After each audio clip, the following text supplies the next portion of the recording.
Você já ouviu falar de Biafra? Ar no ar, eu sou assim, brilho do farol, além do mais amargo fim, simplesmente sol, rock do bom.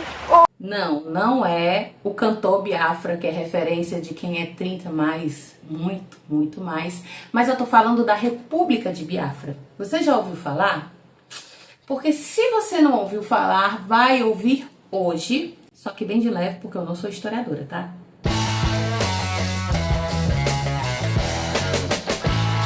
O livro dessa semana é Meio Sol Amarelo, de Chimamanda Ngozi Adichie. Gente, que livraço! Eu li esse livro com o Clube na Manita. E assim, eu já tinha vontade de ler ele há muito tempo, porque eu já li vários livros da Chimamanda. Como vocês podem ver aqui, ó, tem vários livros dela aqui, né? Eu não sei se tem vídeo no canal do YouTube falando sobre algum livro dela, mas eu sei que no Instagram tem. Eu acho que no Instagram tem sobre Hibisco Roxo, Meio Sol Amarelo e Americana. E além disso, eu também li todos aqueles livrinhos pequenininhos dela, que eram de TED Talks, né? Que é o Perigo de uma História Única, Para Educar Crianças Feministas, Sejamos Todos Feministas. E tem um que ela lançou após a morte do pai dela, que é Notas sobre o Luto, que, nossa, esse daí, ó, acabou com o meu coração. E aí, eu já fazia muito tempo que eu queria ler Meio Sol Amarelo. E eu fui ler, né? Achei ótimo que entrou no clube, tá? Vamos ler Meio Sol Amarelo. Gente, e mais uma vez eu fiquei destruída, arrasada. Terminei um livro assim, com o olhar perdido. E dito isso, muito bom, recomendo.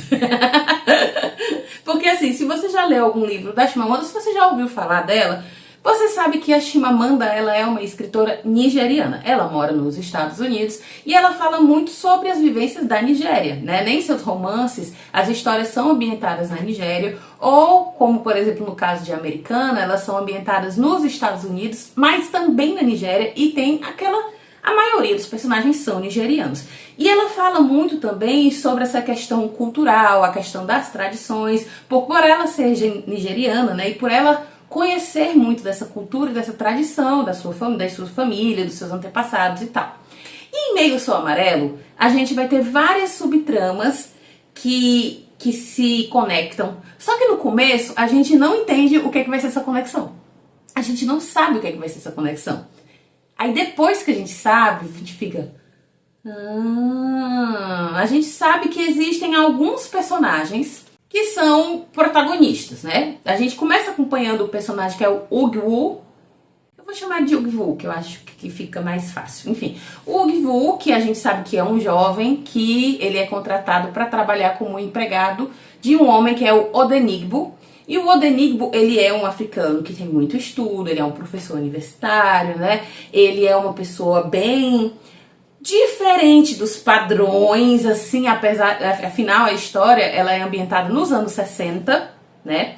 O Odenigbo tem uma namorada, que é a Olana, daí a gente conhece a Olana, a história da Olana, e a gente sabe que a Olana tem uma irmã gêmea, que apesar de ser irmã gêmea, elas não são gêmeas univitelinas, então elas não são idênticas, que é a Kainene. A Kainene também vai ter a sua própria história, inclusive a Kainene, ela vai se conectar com um personagem que é britânico, que acredito eu que é o único assim, personagem mais importante da história que não é nigeriano, que é o Richard, né? E aí você é apresentado todos esses personagens e tararararará, e você fica... Tá, mas esse livro é sobre o quê? Sem contar que existe toda uma questão de um mistério, porque a história começa no início dos anos 60, daí ela tem um pulo para o fim dos anos 60. Daí ela volta de novo para o início dos anos 60. E você fica... Porque quando ela dá esse pulo, acontece muita coisa que lhe deixa... O quê? Mas assim, gente, não se preocupem que não deixa a gente confuso.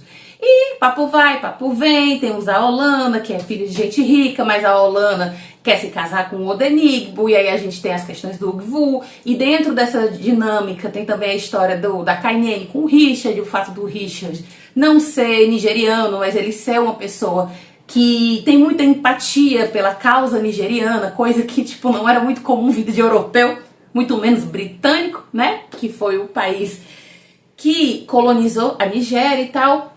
Só Só que aí, além da gente ter essas tramas pessoais, existem também as tramas culturais, sociais e políticas. Porque dentro desse intervalo de tempo, dentro dessa história, vai acontecer várias situações políticas na Nigéria, tá? Que vão culminar em um golpe e depois vão culminar em um outro golpe. O golpe do golpe. É, querida, já pensando que é só no Brasil que tem golpe em todo canto. Então, na Nigéria, existiu esse primeiro golpe. Existe também uma questão muito de divisão tribal, tá? De divisões tribais. E aí, nesse segundo golpe, houve uma divisão ainda mais intensa. E existe o povo Igbo, inclusive que é o povo da Chimamanda. E o povo Igbo, ele resolveu que ele ia criar um estado separado da Nigéria. E aí eles intitularam esse lugar de República de Biafra. E se você nunca ouviu falar da República de Biafra, é porque ela não deu certo, né? Porque se ela tivesse dado, a gente saberia. Existiria no mapa um lugar chamado República de Biafra. Não que a gente se importe tanto, porque vamos ser honestos. Tem gente dentro do Brasil que não conhece a geografia do Brasil, que não sabe onde é que fica o Nordeste e o Norte. Quem dirá saber um país da África, né? Por exemplo, agora na Copa, eu descobri que a República Democrática do Congo não é o Congo. Eu não sabia disso, você sabia? Então a República de Biafra, ela foi esse movimento separatista, mas que não durou muito tempo. E por que é que esse movimento separatista existiu? No livro a gente vai saber. Assim como a Isabel Allende traz muitas referências históricas para os seus livros, a Chimamanda também traz, assim. E sem ficar naquela chatice, de ficar com explicação. Eu é que sou uma pessoa extremamente curiosa, e quando eu começo a ver essas coisas, eu imediatamente corro pro Google para pesquisar o que foi. E foi assim, inclusive, que eu descobri que não tem muita coisa falando sobre a República de Biafra, né? E aí, este momento específico, ele vai mudar a vida de todos esses personagens que eu comentei. Porque todos eles são do povo Igbo, ou seja, são pertencentes à República de Biafra, mas essa separação, ela não vai ser nem um pouco amigável.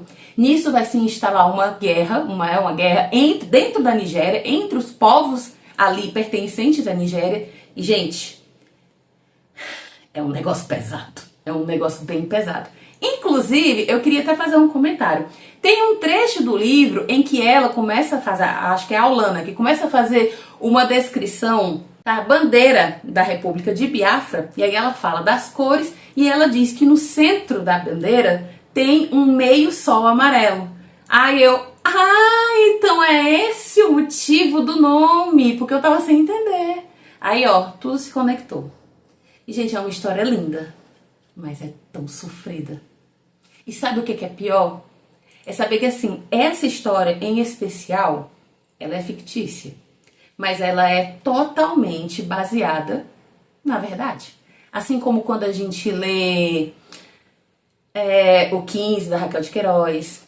Assim como quando a gente lê qualquer livro da Isabel Allende que seja ambientado ali no Chile, da época da ditadura. Assim é a mesma coisa. E quando você percebe, quando você para pensar que existiram pessoas que passaram por aquilo e que, na verdade, existem pessoas até hoje que passam por situações como aquela e situações ainda piores, e não, eu não estou falando só da Nigéria, tá bom?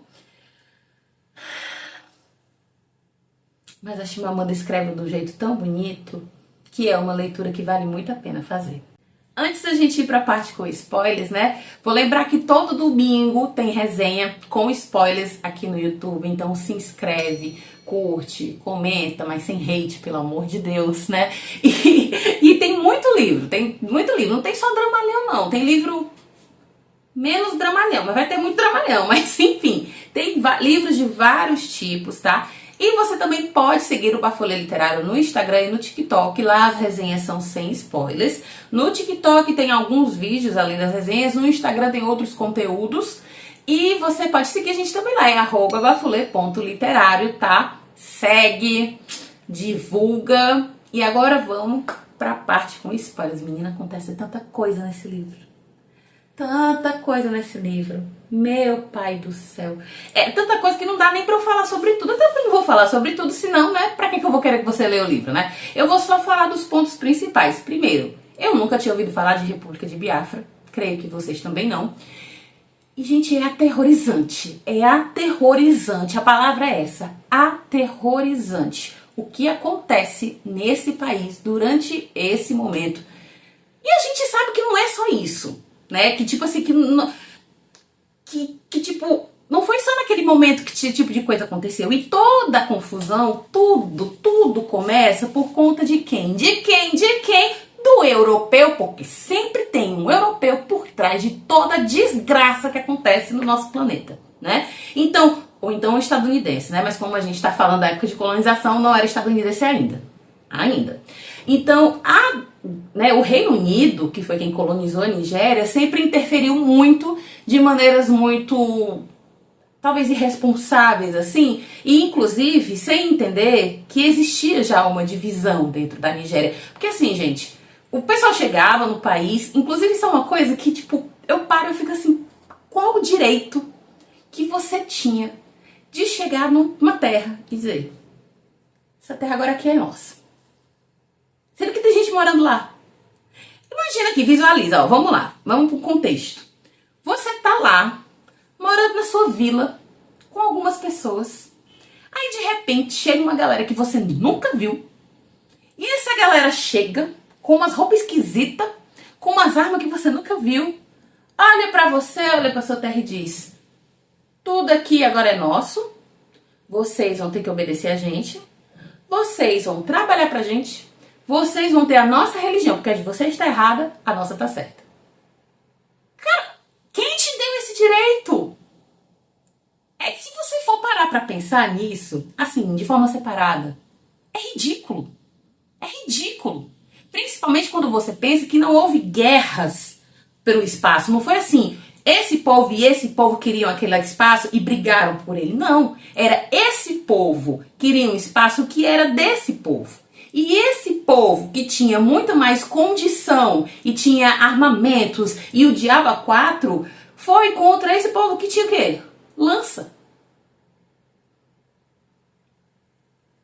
Não bate, tá vendo?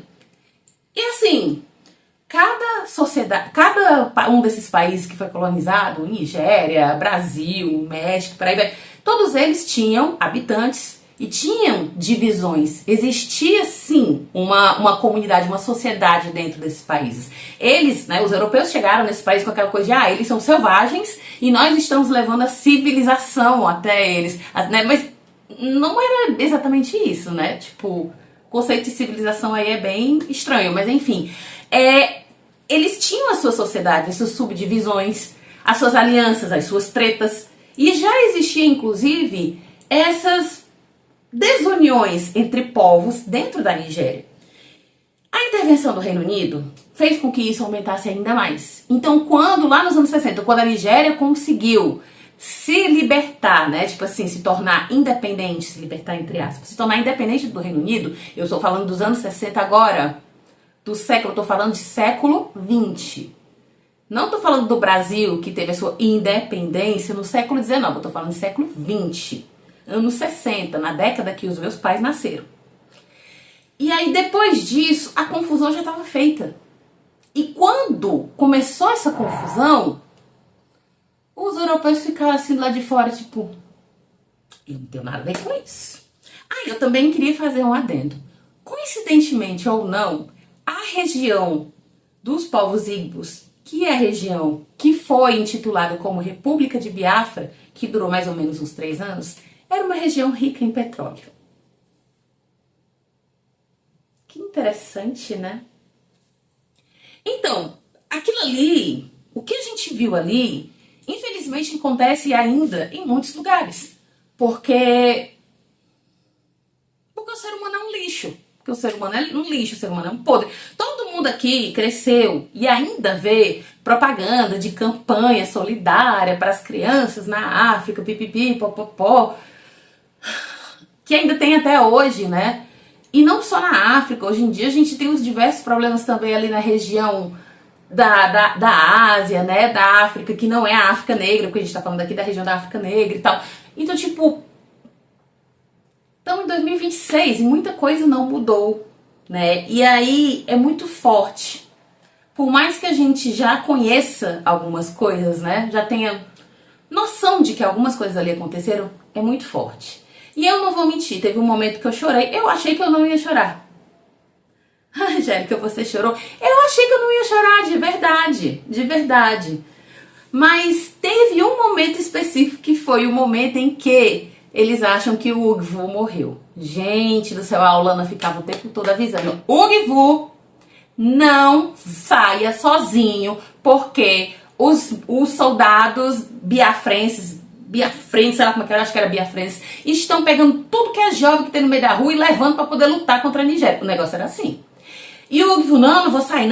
Aí o Ugvu pega uma vez, a Aulana teve que pegar o pouco dinheiro que tinha para poder subornar o cara e soltar o Ugvu.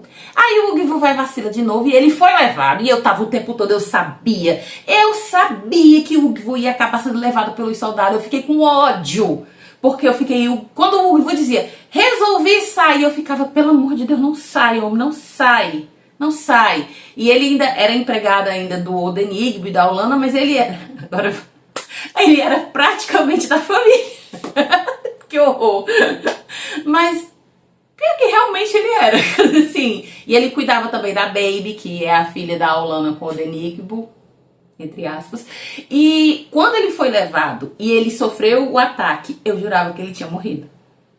E quando todos ficaram sabendo da notícia, quando a Aulana ficou sabendo que o Ugvu morreu, ela ficou desesperada. E ela chorava, e ela chorava, e ela chorava, e ela brigava com o Odenigbo, como se o Odenigbo pudesse ter feito alguma coisa, sabe? E a Baby ficava perguntando quando é que o Ugvu vai voltar. Gente, ali eu chorei. Só que aí corta pra páginas depois a gente descobrir que o Ugvu tava vivo. Aí eu pensei, gastei minhas lágrimas à toa. Mas tem também um outro momento que eu achei muito forte. Eu não vou dizer que eu não chorei, mas eu fiquei bem triste. Que é o final, né, quando Kainene, né, o sumiço da Kainene. Tava meio na cara que isso ia acontecer também, né? Porque existia todo aquele clima de guerra, e a gente sabe que quando existe uma guerra, mulheres e crianças são sempre extremamente afetadas, principalmente mulheres. Tem cenas muito fortes, né? Por exemplo, tem a cena da jovem do bar, que ela é abusada, né, por todos os soldados, e o Ugvu participa também, porque, tipo, ele meio que tinha que participar. E aí você fica pensando, desde do início da sociedade, toda vez que existe alguma questão, algum problema de violência, as mulheres sempre são as mais prejudicadas. Em qualquer situação, o homem vai usar da violência contra a mulher. E eu não tô falando da violência física, de bater, de matar. Eu tô falando da violência sexual mesmo, entendeu? Porque é de graça. Seja pra punir aquela pessoa que é do lado contrário, ou seja por pura diversão. A gente tá aqui trabalhando tanto, a gente tá precisando extravasar. E aí 10 caras resolvem pegar uma mulher e todos eles abusarem dela, mas não tem problema nenhum, a gente tá só extravasando. E aí quando a Kainene some, quando a Kainene sai, né, pra ir resolver umas coisas e tal, e o pessoal, cuidado, Kainene, porque eles estão vigiando todos os limites e tal, todas as estradas, a Kainene, porque eu acho que a Kainene também, ela se sentia muito naquela coisa de tipo, eu sou influente, vai dar certo comigo. Mas a Kainene não voltou.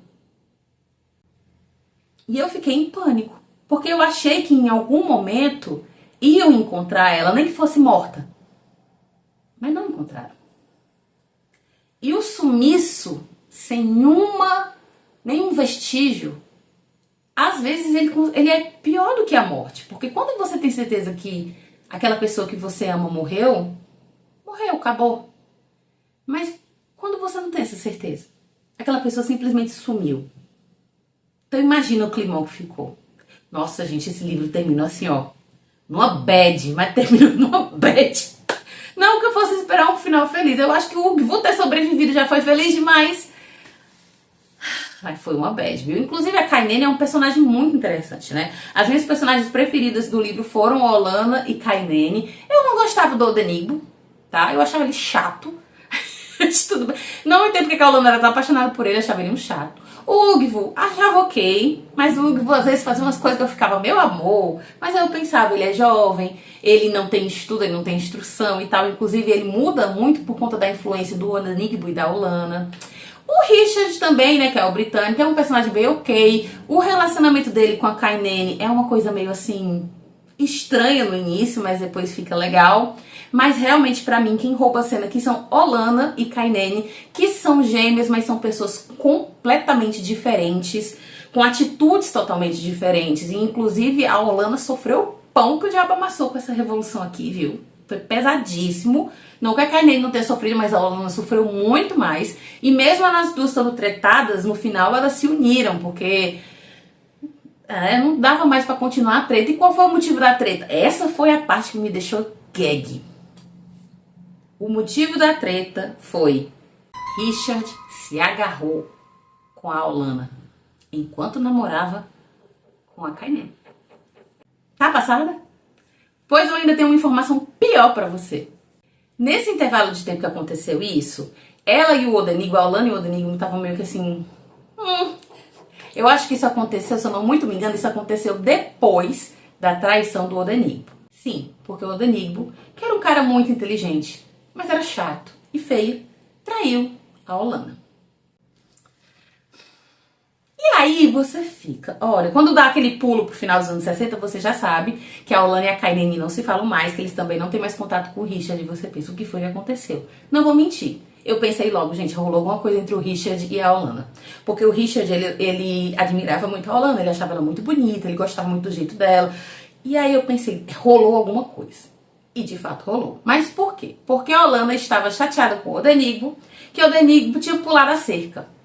E aí, quando começa a contar a história da pulada de cerca, que foi graças àquela imunda da mãe do Odenigbo, depois eu tenho que fazer um vídeo falando sobre as piores mães de livros, porque olha, eu já li uns livros com as mães só esse ano, que eu vou te contar. Porque aquela mãe maldita do Odenigbo, que ela odiava a Olanna, de graça, ela fazia umas mandingas, uns negócios assim, né? Colocava umas coisinhas na bebida, umas coisinhas na comida assim, pra deixar a galera meio E aí ela fez umas intervenções ali pra deixar o Odenigbo meio a Lucy Crazy. A Olanna não tava lá. E ela tinha uma empregada, que agora eu esqueci o nome, mas enfim. Ela tinha uma empregada que tava lá com ela.